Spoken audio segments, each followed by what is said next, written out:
हरिः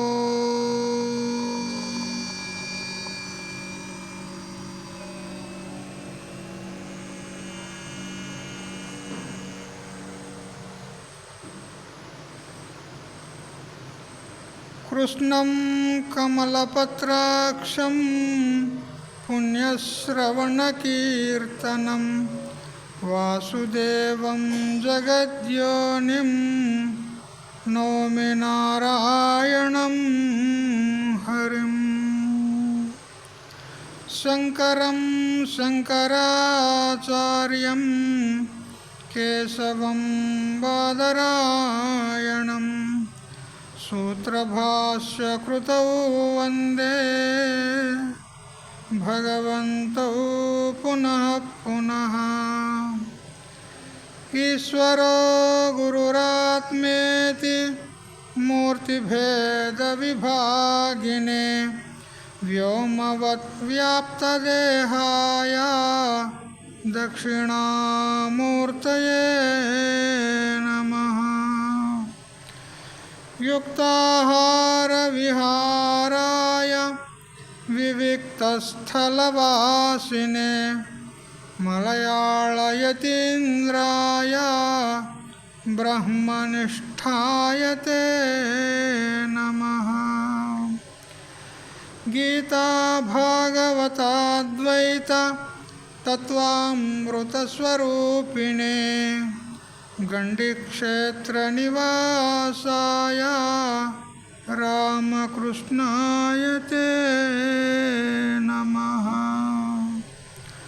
ॐ पूर्णमदः पूर्णमिदं पूर्णात् पूर्णमुदच्यते पूर्णस्य पूर्णमादाय पूर्णमेवावशिष्यते।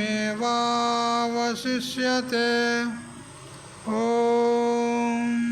शान्ति शान्ति शान्तिः।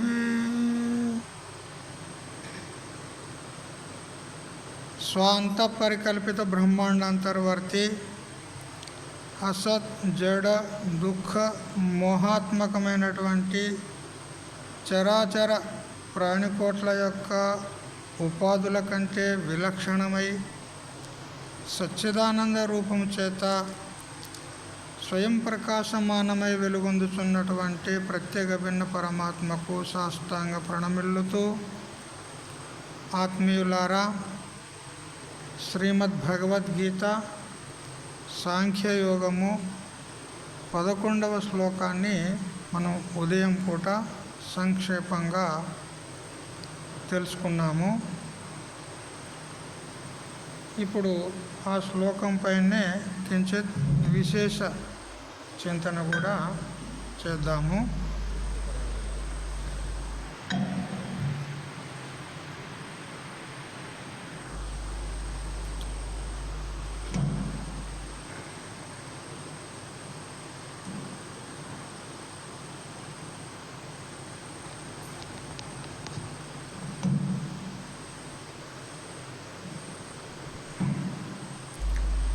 శ్లోకం ఏమిటని తెలుసుకున్నాము. అశోచ్యానన్వశోచస్త్వం ప్రజ్ఞావాదాంశ్చ భాషసే గతాసూనగతాసూంశ్చ నానుశోచంతి పండితాః.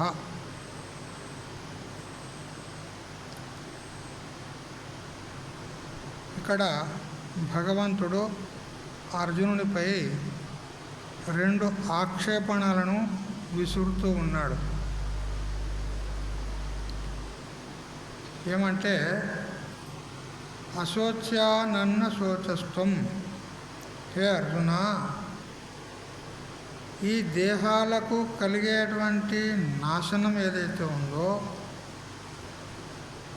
అది ఆత్మకే అని శోకింపదగని వారి కోసము శోకిస్తున్నావు. పైపెచ్చు ప్రజ్ఞావాదాంశ భాషసే, స్వధర్మాన్ని అధర్మం అంటూ పండిత వాదాలను చెండివేస్తున్నావు.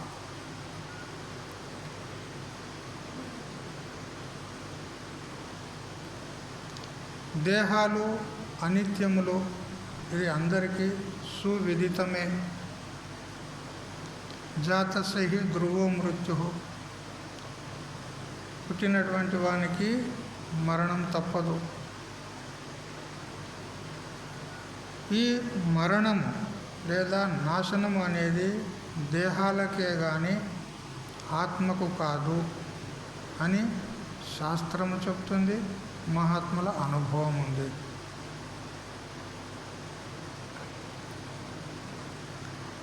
అలా ఉండగా ఆత్మకే నాశనము కలుగుతుంది అని నువ్వు ఏడుస్తూ ఉన్నావు. మరియు నీ యొక్క స్వధర్మం ఏమిటి? యుద్ధం చేయడానికై యుద్ధరంగంలోకి వచ్చావు. ఇప్పుడు ఈ యుద్ధము అధర్మం అంటూ చెప్తూ ఉన్నావు. అనేకమైనటువంటి శాస్త్ర ప్రమాణాలు ఇచ్చి పండితుల్లాగా మాట్లాడుతున్నావు. ఇది పూర్వోత్తర విరోధం ఉన్నది. ఒకవైపు పండితుల్లాగా మాట్లాడుతున్నావు, ఒకవైపు ఏడుస్తున్నావు. ఏమి ఈ విపరీత చర్య? ఇక్కడ అర్జునునికి 2 విధాల మోహం ఆవరించింది. ఒకటి సాధారణ మోహము, మరొకటి అసాధారణ మోహము, లేదా దానికే పర్యాయంగా ఒకటి కర్తవ్య మోహము, ఒకటి స్వరూప మోహము అని ఈ విధంగా మహాత్ములు చెప్తూ ఉన్నారు. సాధారణ మోహం అంటే దేహమే ఆత్మ అనుకొని దేహ ధర్మాలను ఆత్మయందు ఆరోపించుకునుట, ఇది సాధారణ మోహం. దీనికి సాధారణమని ఎందుకన్నారు అంటే ఈ మోహము కేవలం ఒక అర్జునునికే కాదండి, సర్వసాధారణంగా సకల ప్రాణికోట్లందరికీ కూడా ఈ మోహం ఆవరించింది. అందుకని దీనికి సాధారణ మోహము అన్నాం. సాధారణం అంటే వ్యాపకం ఉంటుంది, అసాధారణం అంటే పరిచ్ఛిన్నం ఉంటుంది. సాధారణ మోహం అంటే అన్ని జీవులకు, అన్ని ప్రాణులకు, అందరికీ కూడా ఈ మోహం ఉంది. ఏమని? ఈ దేహమే ఆత్మ, ఈ దేహ ధర్మాలు ఆత్మకున్నాయి. అంటే ఈ దేహ ధర్మాలను, దేహాన్ని తన యందు ఆరోపించుకొని వ్యవహారం చేస్తూ ఉన్నాడు, నేను నాది అని. ఇది సాధారణ మోహం. ఇక రెండవది అసాధారణ మోహం. ఏమిటి అంటే స్వధర్మమైనటువంటి యుద్ధాన్ని అధర్మం అనుకోవడము, ఇది అసాధారణ మోహం. దీన్ని అసాధారణమని ఎందుకన్నారు అంటే యుద్ధం అనేటువంటి ఏదైతే వ్యాపారం ఉన్నదో, కర్మ ఉన్నదో, ఇది క్షత్రియులకు మాత్రమే వర్తిస్తుంది, అందరికీ కాదు. అందువల్ల ఇక్కడ స్వధర్మమైనటువంటి యుద్ధాన్ని అధర్మం అనుకోవడము, ఇది కేవలము క్షత్రియులకు మాత్రమే అనువర్తిస్తుంది కాబట్టి ఇది అసాధారణ మోహం అనబడుతుంది. ఇది అర్జునునికి ప్రత్యేకమైనటువంటి మోహం కాబట్టి దీన్ని అసాధారణ మోహం అన్నారు. భగవంతుని 2 ఆక్షేపణలకు ఈ 2 విషయాలు, 2 విధాల ఆక్షేపణలు చేశాడు కదా. 2 విధాల ఆక్షేపణలకు 2 విధాల విషయాలను, అంటే దేహము దేహ ధర్మాలను ఆత్మయందు ఆరోపించుకున్నట ఏదైతే ఉందో ఇది సాధారణ మోహం. ఇది సాధారణ మోహం అయితే, యుద్ధం ఏదైతే స్వధర్మం ఉన్నదో ఇది అసాధారణ మోహము. మొదటి ఆక్షేపణను నిరసన చేస్తూ సాధారణ మోహాన్ని నివారిస్తూ భగవంతుడు 12వ శ్లోకం నుంచి ఆత్మబోధ చేస్తాడు, అంటే తర్వాతి శ్లోకం నుంచి. ఇక 2వ ఆక్షేపణకు ఆ స్వధర్మ పక్షమునందు అధర్మమును చూచుట ఏదైతే అసాధారణ మోహం ఉన్నదో అది ఈ 8 శ్లోకాలతో చెప్తాడు. ఈ సాధారణ మోహం గురించి 12వ శ్లోకం నుంచి 30 శ్లోకాల పర్యంతం చెప్తాడు. ఆ తర్వాత 8 శ్లోకాల చేత అసాధారణ మోహము గురించి దాని నివారణ చేయడానికి ఉపాయం చెప్తాడు భగవంతుడు. ఆ 8 శ్లోకాలకే ధర్మాష్టకం అంటారు. అంటే స్వధర్మాన్ని బోధిస్తూ ఉన్నాడు. స్వధర్మం ఏదైతే ఉందో వారికి విధానం చేసినటువంటి స్వధర్మం వారికి కర్తవ్యం ఉంటుంది. అది కూడా జీవుని యొక్క కళ్యాణానికే హేతు అవుతుంది. ఆ యుద్ధ కర్మ అయినా నిష్కామంగా చేసినట్లయితే అది కూడా తరించడానికి ఉపాయమే అవుతుంది అని చెప్తూ ఆ 8 శ్లోకాల యొక్క సమూహానికి ధర్మాష్టకము అంటారు. ఆ స్వధర్మం ఏ నమూనాలో చేస్తే అది జన్మహేతువుగాక మోక్షహేతువు కాగలుగుతుందో ఆ విషయాన్నంతా కూడా నిష్కామ కర్మయోగాన్ని చెప్తూ భగవంతుడు 31వ శ్లోకం నుంచి చెప్తాడు. ఇక సాంఖ్యయోగంలో చివరికి స్థితప్రజ్ఞుల లక్షణాలు చెప్తాడు. ఇక్కడ నందనందనుని మందమంద హసితాననాంబుజము అర్జునుని వైపు మళ్ళింది. నందనందనుడు అంటే నందగోప కుమారుడైనటువంటి శ్రీకృష్ణుని యొక్క ముసిముసి నవ్వులతో కూడుకున్నటువంటి ఆ శ్రీముఖము అర్జునుని వైపు మళ్ళీ, అర్జున ఇటు విను,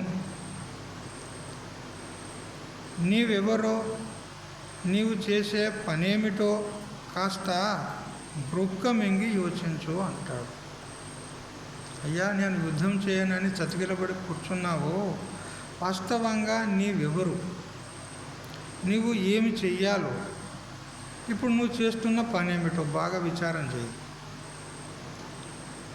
ఎందుకనంటే శోకింపదగని వారిని గురించి శోకిస్తున్నావు, పైపెచ్చు ప్రజ్ఞావాదాలను, పండితుల మాటలు అనేటువంటి చేటలను చెరుగుతూ ఉన్నావు అంటాడు. ఇది ఎట్లుంది అని అంటే పూర్వోత్తర విరోధం. ఒకవైపు పండితునిలాగా మాట్లాడుతున్నాడు, మూర్ఖునిలాగా ఏడుస్తున్నాడు. మూర్ఖుడు పండితుడు ఒకటేతడా? విరోధం. ఏ విధంగా మమ ముఖే జిహ్వా నాస్తి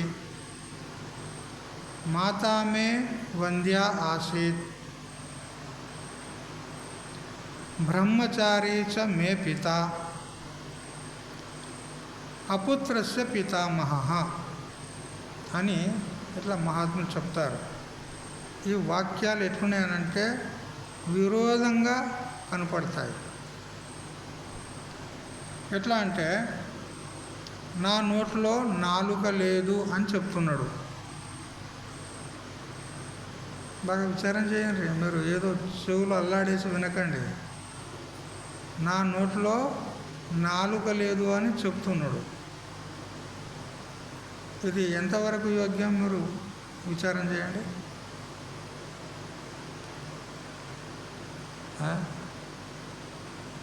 నోట్లో నాలుక లేకపోతే వాడు ఎలా మాట్లాడగలడు? కానీ మాట్లాడుతూ చెప్తున్నాడు నా నోట్లో నాలుక లేదని. మరి నాలుక లేదనుట మాట్లాడుట విరోధం కదా. నాలుక లేకపోతే మాట్లాడలేడు, మాట్లాడితే నాలుకే ఉంటుంది, విరోధం కదా. పోనీ ఇంకొక దృష్టాంతం చేస్తాం, మీకు మంచిగా తెలుస్తుంది కదా. మా తల్లి గుడ్రాలు అన్నాడు ఒక ఆయన. ఇదన్నా తెలిసిందా లేదా? మా తల్లి గుడ్రాలు అంటే వంద్య, పిల్లలు లేరు. మా తల్లికి పిల్లలే లేరు.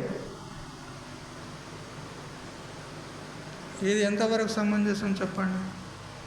మా తల్లి అని ఒకవైపు చెప్తున్నాడు, పిల్లలు లేరంటున్నాడు. మరి వీడెవడు?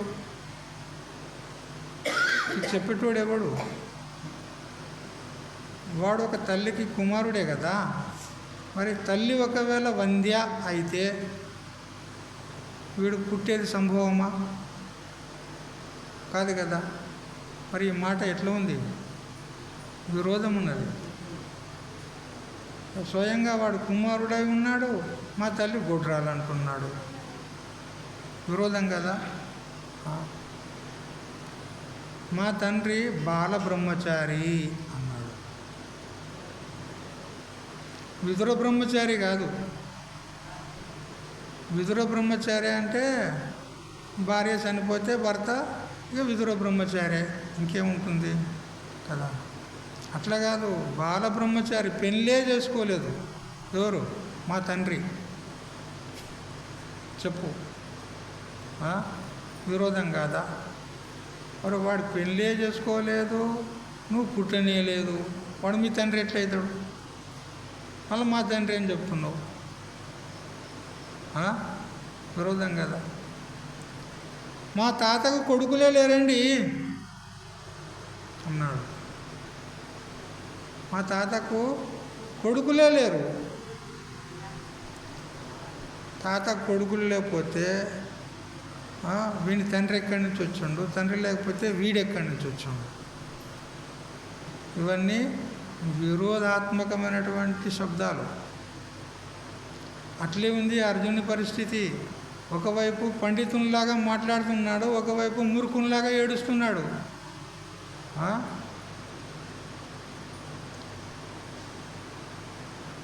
మాటలు కోటలు దాటుతాయి, కాళ్ళు గడప దాటవు. గట్లున్నది నీ పరిస్థితి. బాగానే మాట్లాడింది వరకు అనేక శాస్త్ర ప్రమాణాలు ఇచ్చి భగవంతునికే చెప్తూ ఉన్నాడు. చెప్పేదే చెప్పిండు. ఇప్పుడేమో మూర్ఖంలాగా వచ్చి కూర్చున్నాడు.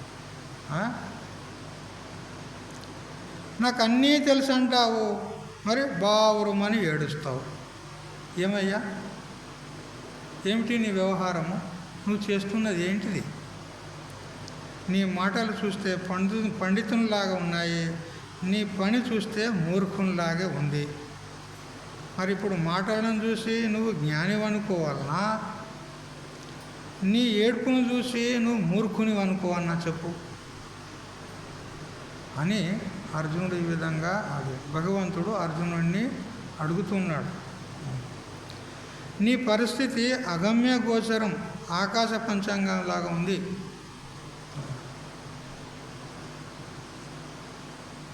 ఒక పండితుని దగ్గర పోయి పంచాంగం చూడయ్యా అని అంటే వాడు ఆకాశం వైపు చూసి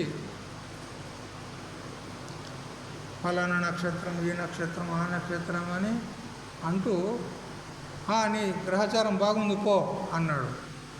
వాడు ఎక్కడ చూసి? ఆకాశంలో చూసి. అక్కడ ఉందా పంచాంగం రాసి ఆకాశంలో? లేదే. అట్లే ఉంది నీ వ్యవహారం. పండితులు చావు బ్రతుకులను గూర్చి వృథా దుఃఖానికి పాల్పడరు. పండితులు అంటే మనం ఉదయం కూడా తెలుసుకున్నాం కదా, పండ అంటే ఆత్మతత్వ నిర్ణయ బుద్ధి, ఆత్మతత్వాన్ని నిర్ణయించినటువంటి బుద్ధి. ఏమని నిర్ణయించాడు? ఆత్మ నిత్యము, సత్యము, ఆనందరూపము, చిద్రూపము. ఈ దేహాదులు అనిత్యములు, నశ్వరములు, జడములు అని ఈ విధంగా తత్వ నిర్ణయం చేసినటువంటి బుద్ధి ఇది పండ అంటారు. అంటే ఆత్మజ్ఞాని. ఆ ఆత్మజ్ఞానం కలిగినటువంటి వారికే పండితులు అనాలి. వాస్తవంగా ఎవరికంటే వారికి పండితులు అనొద్దు. నిజమైన పండితులు ఎవరు అనంటే ఆత్మజ్ఞాని. వ్యవహార పూర్తికి లోకంలో పండితులని వ్యవహరింపబడుతున్నారు, ఆ మాట వేరు. కానీ వాళ్ళు అసలైన పండితులు కాదు. దేహము ఇట్టిదని, ఆత్మ ఇట్టిదని వస్తువును ఉన్నదున్నట్లు తెలుసుకునే వాళ్ళే పండితులు. ఈ దేహము ఇట్టిది. ఇట్టిదంటే ఎట్టిది అంటే ఇది నశ్వరము, నశించిపోయేది ఉన్నది. కాలాంతరంలో ఇది పడిపోతుంది ప్రారంభం తీరిన వెంటనే. అందరికి అనుభవం ఉందా లేదా? ఈ శరీరం పోతుందనేటువంటి నిశ్చయం మీకు ఉందా లేదా? అంటే ఇంకా చాలా ఏళ్ళు బతుకుతామా అన్నట్టే మీకు ఉన్నది కదా. చూసారా? ఇది తప్పకుండా నశించిపోతుంది అనేటువంటి నిశ్చయము అందరికీ ఉంది. కానీ ఒక చిత్రం ఏమిటనంటే మేము ఎల్లకాలం బతకాలని ఆశిస్తూ ఉంటారు. అహన్యహని భూతాని గచ్చంతీహ యమాలయం శేషాః స్థావరమిచ్చంతి కిమాశ్చర్యమతః పరం. వ్యాస భగవానుడు భారతంలో అంటాడు, అహని అహని ప్రతిరోజు కూడా పోయేవాళ్ళు పోతూనే ఉన్నారు నలుగురి మీద. మీ దగ్గర ఎట్లా తీసుకుపోతారు? గాడీలు వేసుకొని తీసుకుపోతారా? మా దిక్కైతే నలుగురి మీద పోతారు.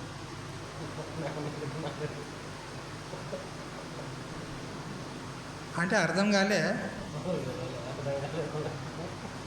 చచ్చిపోయిన తర్వాత పల్లాకిలా తీసుకొని పోతారు కదా. ఏమిటి ఆ పల్లకి? పాడే. అర్థం కాలే ఇంకా? అర్థమైందా? దాన్ని ఎంతమంది మోస్తారు? నలుగురు మీద పోతాడు కదా. ఇది అందరం చూస్తూనే ఉన్నాం. పోయేటోడు పోతూనే ఉన్నాడు. పోయినోన్ని ఈ ఉన్నోళ్ళు ఏం చేస్తారు? తీసుకుపోయి పూడ్చిపెట్టడమో కాల్చిపెట్టడమో ఏదో ఒకటి చేస్తూనే ఉన్నారు, అంతే కదా. కానీ మిగిలిన వాళ్ళు ఏమనుకుంటారు? పోయినోడు పోంగా శేషాః స్థావరమిచ్చంతి. ఈ మిగిలిన వాళ్ళు మేము ఎల్లకాలం బతకాలి అనుకుంటున్నారు. ఇది విచిత్రం కదా. పోయేటోడు పోతూనే ఉండే, పోయినోడిని పెట్టి వస్తూనే ఉంటివి, మళ్ళీ నేను ఎల్లకాలం బతకాలంటే నువ్వు ఎలా బతకగలవు? ఇది సంభవమా? ఎవరైనా అట్లా బతికినరా ఇంతవరకు?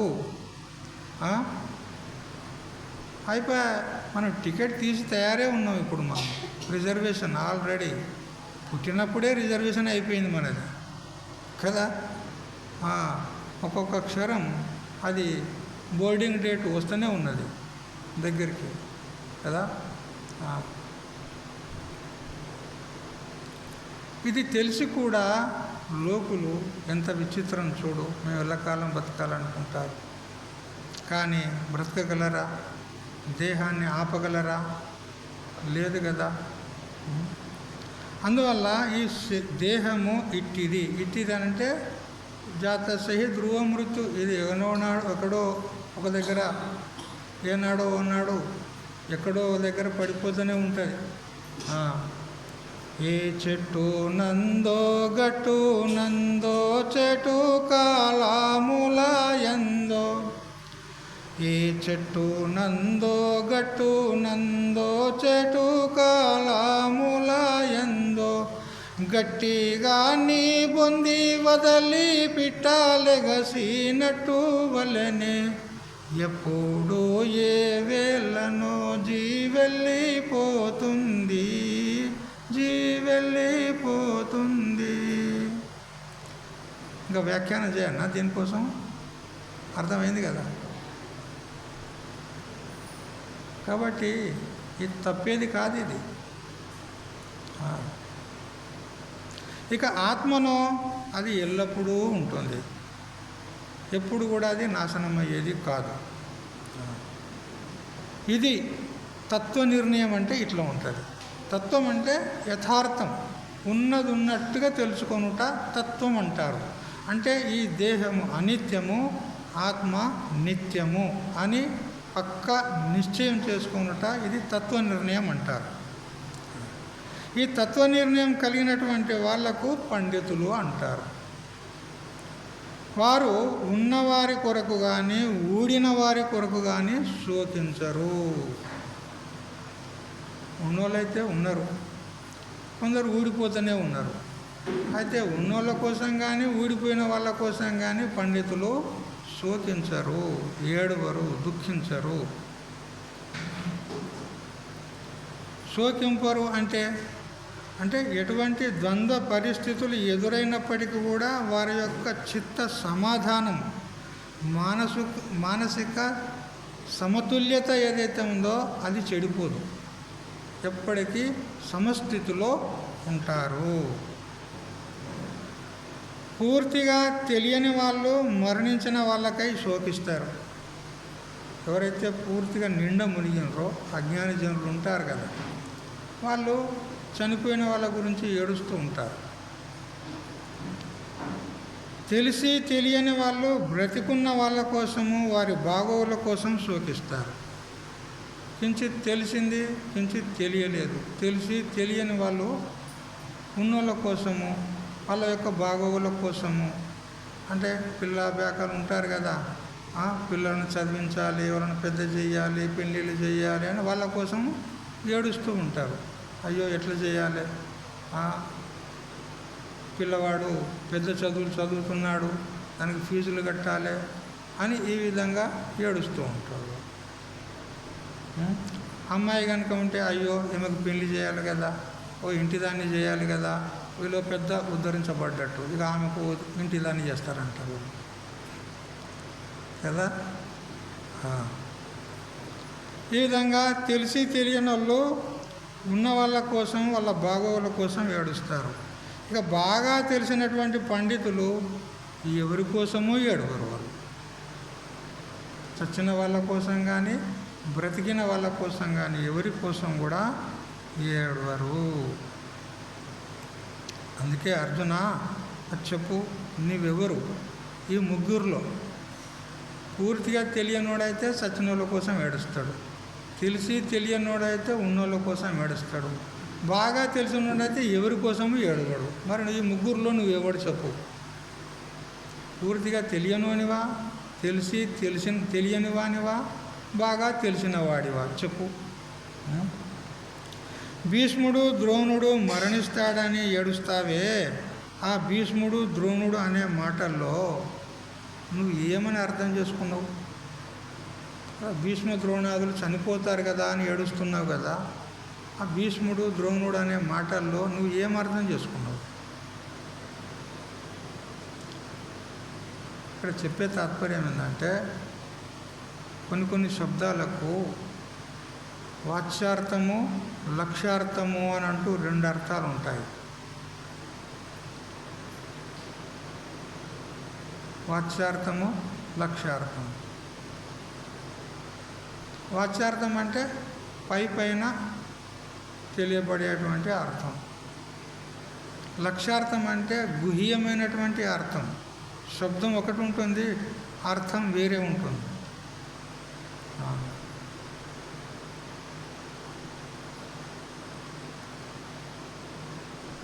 మంచము అరుచుచున్నది అన్నాడు.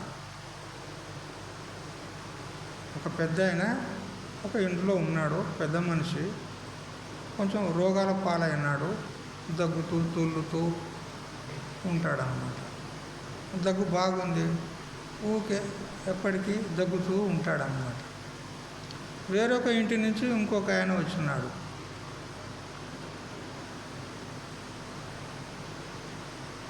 మంచము అరుస్తుంది అన్నాడు. అంటే ఆ పెద్ద మనిషి, దగ్గుతున్నటువంటి పెద్ద మనిషి మంచంలో పడుకున్నాడు. అతడిగా అనారోగ్యంగా ఉన్నాడు కదా, మంచంలో పడుకున్నాడు. అప్పుడు మంచము బాగా అరుస్తుంది అన్నాడు ఈ వచ్చిన పెద్ద మనిషి. దాని అర్థం మీరు చెప్పాలి. తెలవలేదా?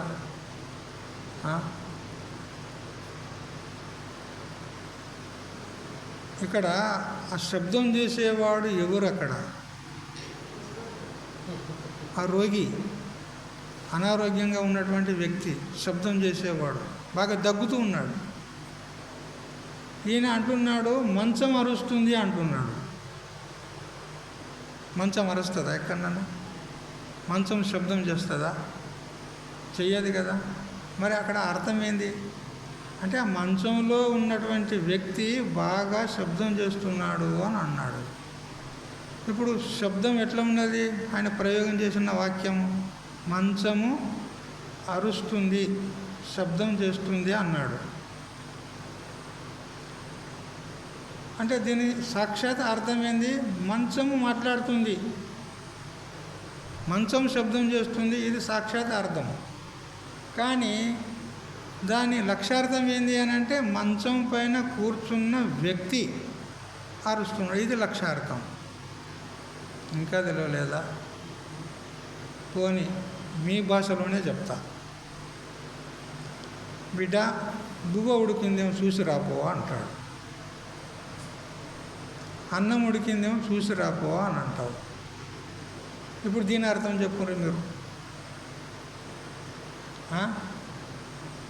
ఏది కూడా తెలియదా మీకు? ఉడికేది అన్నమా బియ్యమా? ఉడికేది బియ్యం. ఈమె ఏమని చెప్తుంది? అన్నం ఉడికిందేమో చూసిరా అంటుంది. అన్నం ఉడుకుతుందా ఎక్కడన్నా? అది ఉడికిందే ఉన్నది. అన్నం అంటే అది ఉడికిందే ఉంటుంది, కానీ ఉడికేది బియ్యం. కానీ అంటుంది అన్నము ఉడికిందేమో చూసిరాపో అంటుంది.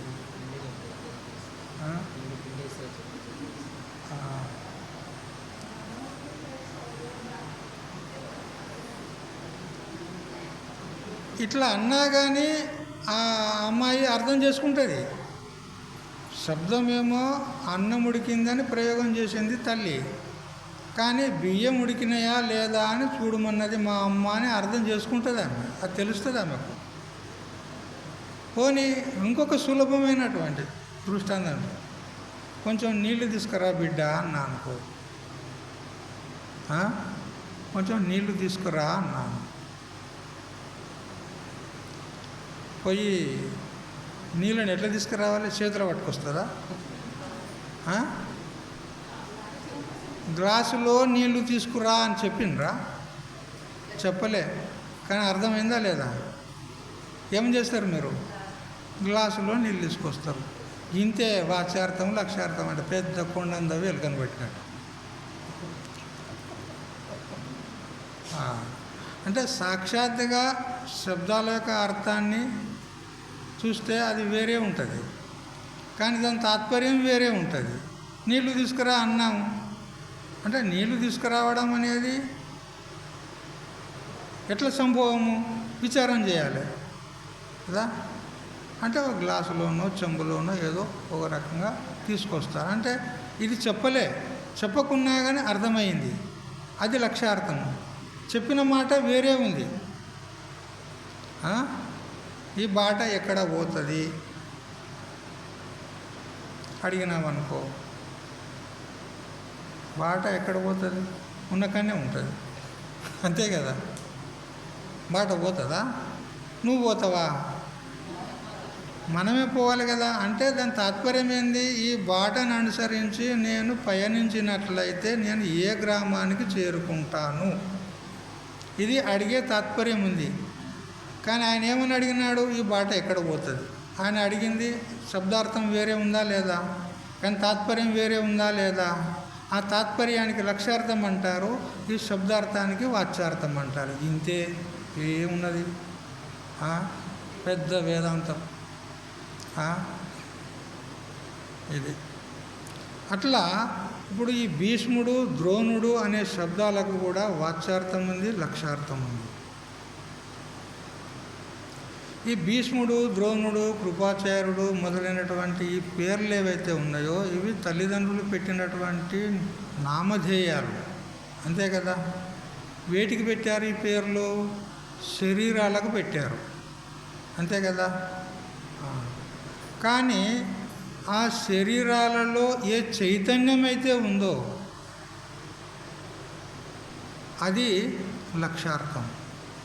ఈ ద్రోణుడు, భీష్ముడు అనేది వాచ్యార్థం. అయితే ఆ వాచ్యార్థమైనటువంటి శరీరాలు మరణిస్తూ ఉంటే లక్ష్యార్థమైనటువంటి ఆత్మనే మరణిస్తుంది అని నువ్వు ఏడుస్తున్నావు. శరీరాలు మరణిస్తాయి, అది అనివార్యం. కానీ ఆత్మనే మరణిస్తుంది అని మోహంలో పడి విపరీత భావనను పొంది నువ్వు ఏడుస్తున్నావు. అందువల్ల ఇక్కడ వాచ్యార్థం అంటే దేహం, శరీరాలు, లక్ష్యార్థం అంటే ఆత్మ. మరి ఇప్పుడు నీ ఏడుపు దేహం కోసమా ఆత్మ కోసమా చెప్పు? దేహం కోసం ఏడుస్తున్నావా, ఆత్మ కోసం ఏడుస్తున్నావా? దేనికోసం కూడా ఏడవాల్సిన అవసరం లేదు. ఎందుకు చెప్పండి? శరీరమా ఇది అనివార్యం, ఏమి పోతుంది, అంతే కదా. మరి ఎప్పుడైతే అనివార్యమైనటువంటిది, నశ్వరమైనటువంటిది, ఎవరాపినా ఆగనటువంటిది, అది కేవలం నీ ఒక్కని కోసమే కాదు. ఈ నియమం మొత్తం ఎవరెవరు పుడితే వాళ్ళందరూ చావాల్సిందే. ఇది అబాధిత నియమం. నీ ఒక్కనికే వచ్చిందా ఈ మృత్యువు? అందరికీ వస్తుంది కదా, మరి ఎందుకు ఏడుస్తావు? మీకే చెప్తున్నా, ఇది ఎవరికో అర్జునుడికి చెప్తుండు భగవంతుడు అనుకోకుర్రి. భగవంతుడు అర్జును నిమిత్తం చేసుకొని మనకే చెప్తున్నాడు ఇక్కడ. ఇప్పుడు ఈ మరణం అనేది అనివార్యము, సాధారణము, ప్రతి ఒక్కడికి తప్పనిసరి. అలాంటప్పుడు నీకు కూడా తప్పనిసరి. నీ ఒక్కనికే మరణం వచ్చి మిగతా వాళ్ళు ఎల్లకాలం ఉంటారంటే అప్పుడు ఏడవాలి, అయ్యో నాకొక్కనికే వచ్చేయాలి. కానీ ఇది నీ ఒక్కరికే రాదు కదా, అందరికీ సర్వసాధారణం కదా, మరి ఎందుకు ఏడవాలి చెప్పు?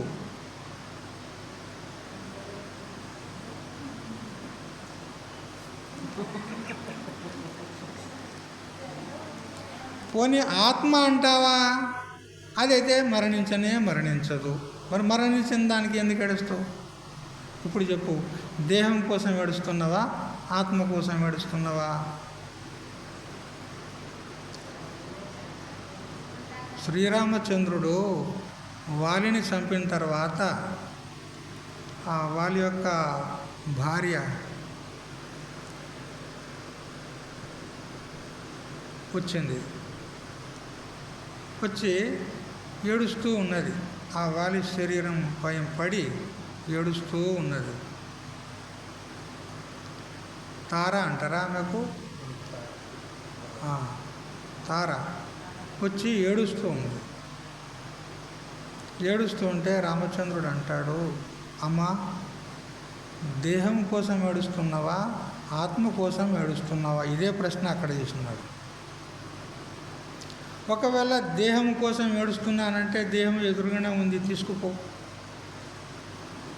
దేహం ఎదురుగానే ఉంది కదా, తీసుకుపో అన్నాడు. ఆత్మ అంటావా, అది చచ్చేది కాదు, పుట్టేది కాదు, దానికోసం కూడా ఏడవాల్సిన అవసరము లేదు. మరి దేనికోసం ఏడుస్తున్నావు చెప్పు? అంటే ఆమె వివేకి కాబట్టి వెంటనే ఏడుపు మానేసింది. మరి మీరు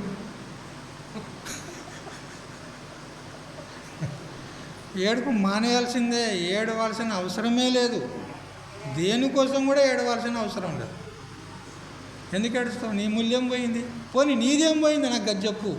నీ వస్తువు అనేది ఒకటి ఉంటే అది నీకు పోయిందని అంటే చెప్పు, నీ వస్తువు ఏదో చెప్పు నాకు. ప్రపంచంలో మొత్తం యావత్ ప్రపంచంలో నీది అనేది ఏముందో చెప్పు నాకు.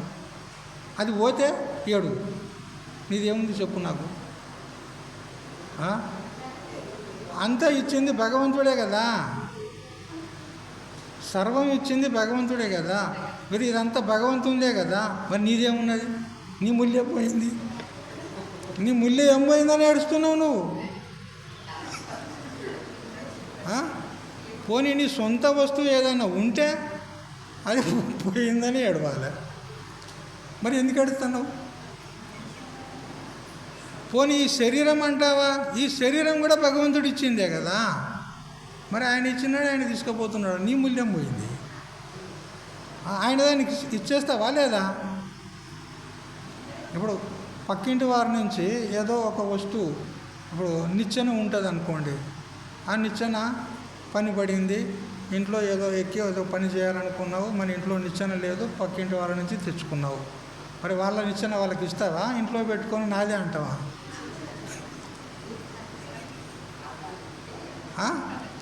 వాళ్ళకి ఇస్తావా లేదా? ఇవ్వకపోతే వాళ్ళు ఏం చేస్తారు తెలుసు కదా. మరి ఇది నీదా? ఇది పంచభూతాలది ఉన్నది. మరి పంచభూతాల సొమ్ము పంచభూతాలకు అప్పచెప్తే నీ మూల్యం పోయింది. ఎందుకు ఏడుస్తున్నావు? పోనీ నీది ఏం పోయిందని ఏడుస్తున్నా గది చెప్పు. అందుకని దేనికోసం కూడా ఏడవలసిన అవసరం లేదు. ఆత్మ అంటావా, ఆత్మ అయితే అది చచ్చేది కానే కాదు, అది ఎల్లప్పుడూ ఉండేది ఉంటుంది. అలాంటప్పుడు ఎందుకు ఏడుస్తావు చెప్పు. అందుకని ఏడవడానికి కారణమే లేదు.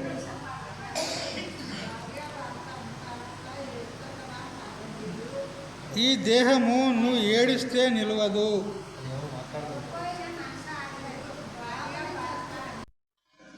లోకంలో ఉన్నటువంటి నగ్న సత్యం ఇది. ఎవరు కూడా ఎవరి వారు కానే కారు. నవారే సర్వస్య కామాయ సర్వం ప్రియం భవతి, ఆత్మనస్తు కామాయ సర్వం ప్రియం భవతి. నవారే జాయాయై కామాయ జాయా ప్రియా భవతి, ఆత్మనస్తు కామాయ ఆత్మా ప్రియో భవతి. నవారే పత్యుః కామాయ పతి ప్రియో భవతి, ఆత్మనస్తు కామాయ పతి ప్రియో భవతి. ఇట్లా మనకు ఉపనిషత్తు చెప్తుందండి, శాస్త్రం చెప్తుంది, అది ఈశ్వరవాణి, ఇది అబాధిత నియమం. అది ఏదో ఒక కాలానికి చెందినటువంటి కాన్స్టిట్యూషన్ కాదు. అది సర్వదా మొత్తం ఎన్ని యుగాలు గడిచినా కానీ ఆ కాన్స్టిట్యూషన్ మాత్రం మారదు.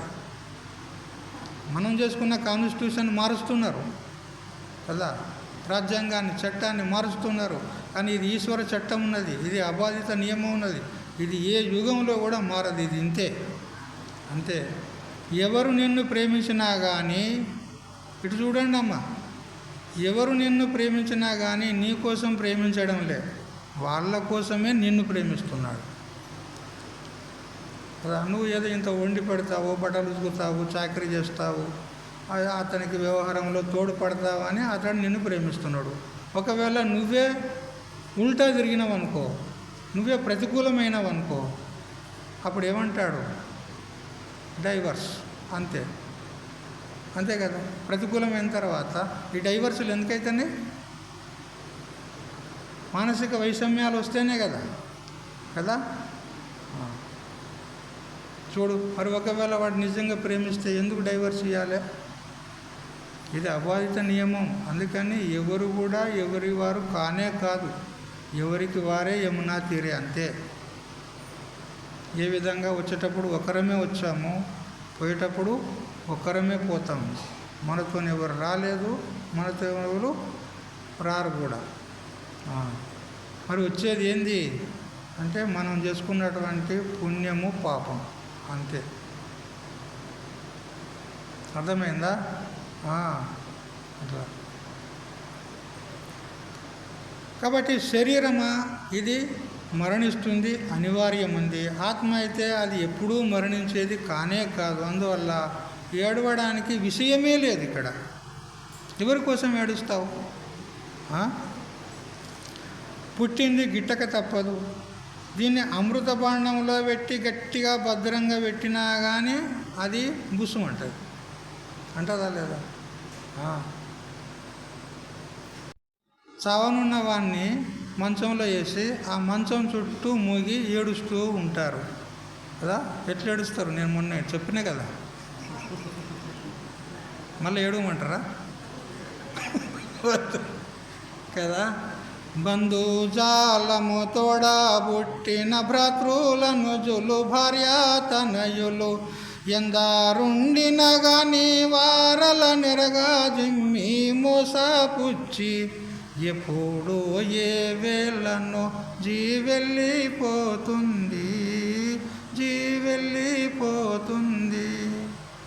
అందరు చుట్టూ మూగి ఉంటారు. అయ్యా అంటాడు, నాన్న అంటాడు, ఏమండి అని అంటుండు. అందరూ మందలిస్తూ ఉన్నారు, చూస్తూ ఉన్నారు. అందరు చూస్తూ ఉండగానే వాడు ఎప్పుడు పోతాడు ఇవన్నీ కరకలే. పోనీ ఎవరన్నా ఆపినరా అవన్నీ? చూసారా?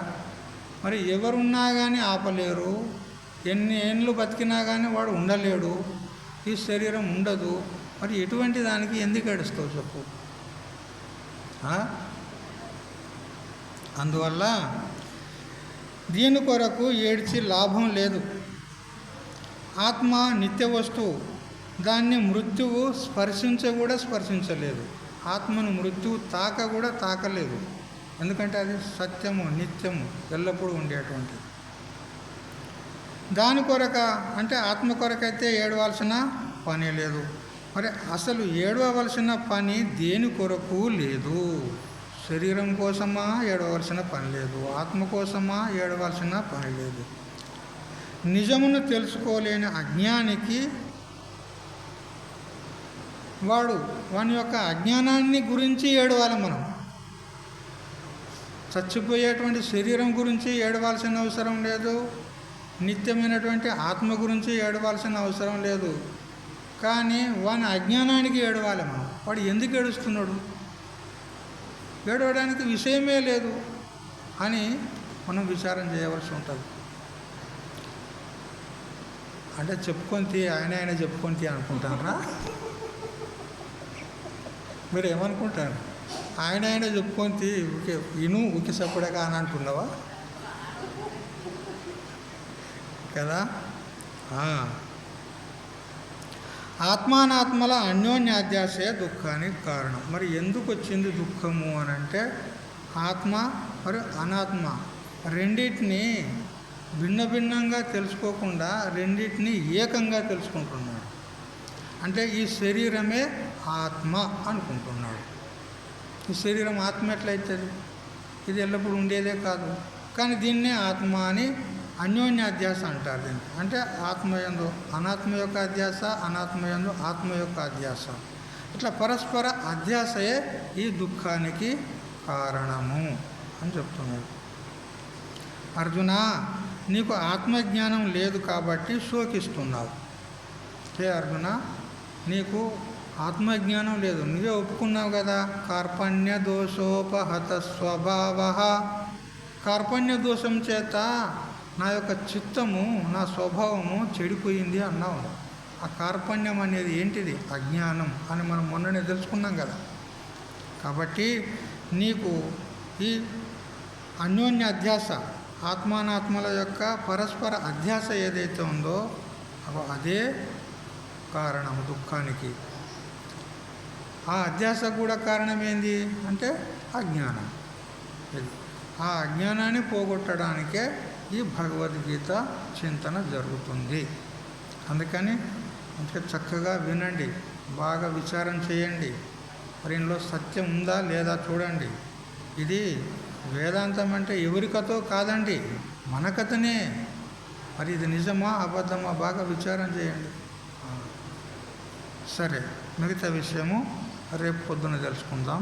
హరి ఓం తత్సత్.